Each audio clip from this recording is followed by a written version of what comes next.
Hello and welcome to Let's Practice English with Emma, where today we're exploring the fascinating world of slang, Cockney rhyming slang, and jargon in the English language. Could you lend me some dosh? Or perhaps a couple of smackers? These are examples of slang words for money. Slang is informal language used by a particular group, like dosh as a general term for money, originating from the Romani word for gift and popularized in the 19th century.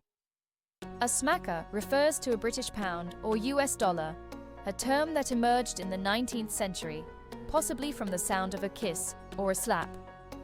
Now, let's delve into Cockney rhyming slang, a coded language invented in the 19th century by Cockneys to speak without being understood by outsiders, including the police. Still on the subject of money, here's a question for you. What's Cockney rhyming slang for money? Is it A, bread, B, honey, or C, dough? To be considered a true Cockney, you traditionally needed to be born within hearing distance of the bells of St. Marylebone Church in the City of London, approximately a 5 to 6 mile radius.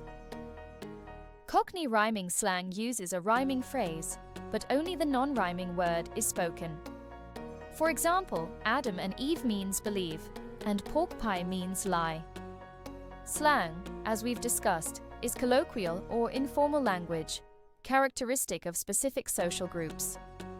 We typically use it in casual conversation, not in formal settings like a job interview. Slang use is often frowned upon or disapproved of, especially in professional environments.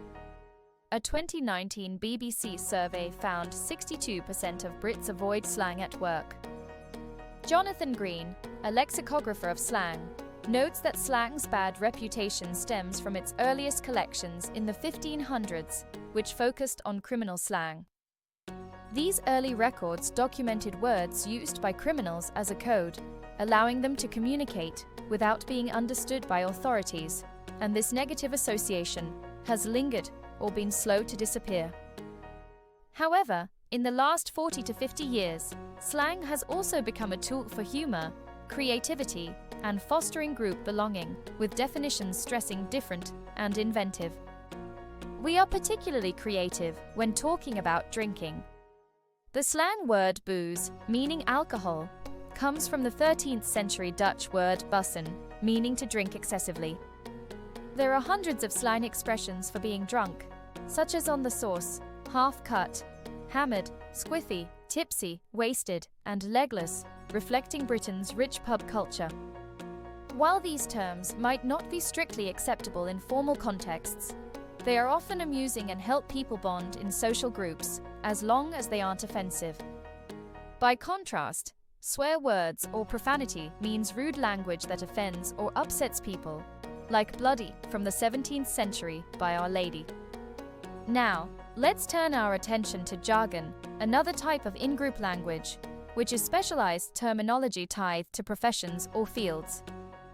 Jonathan Green describes jargon as small o occupational, small p professional, meaning it's used in closed-off environments like legal or naval fields.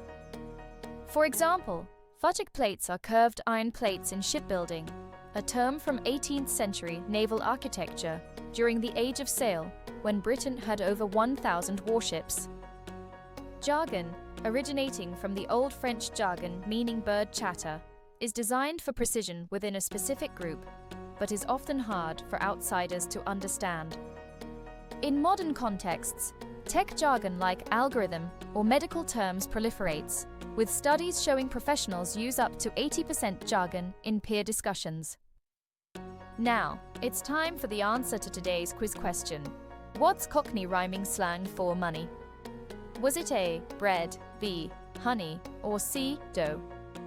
The correct answer is A, bread. Cockney rhyming slang uses just the first word of a phrase that rhymes with the word we're trying to disguise. So money becomes bread and honey, but we just say bread. Let's recap the words we've learned today. Slang, dosh, smacker, Cockney rhyming slang, colloquial, frowned upon, lingered, booze, swear, profanity, and jargon. That's the end of today's episode. We hope you've enjoyed exploring the rich and varied informal language of English. Please join us again soon.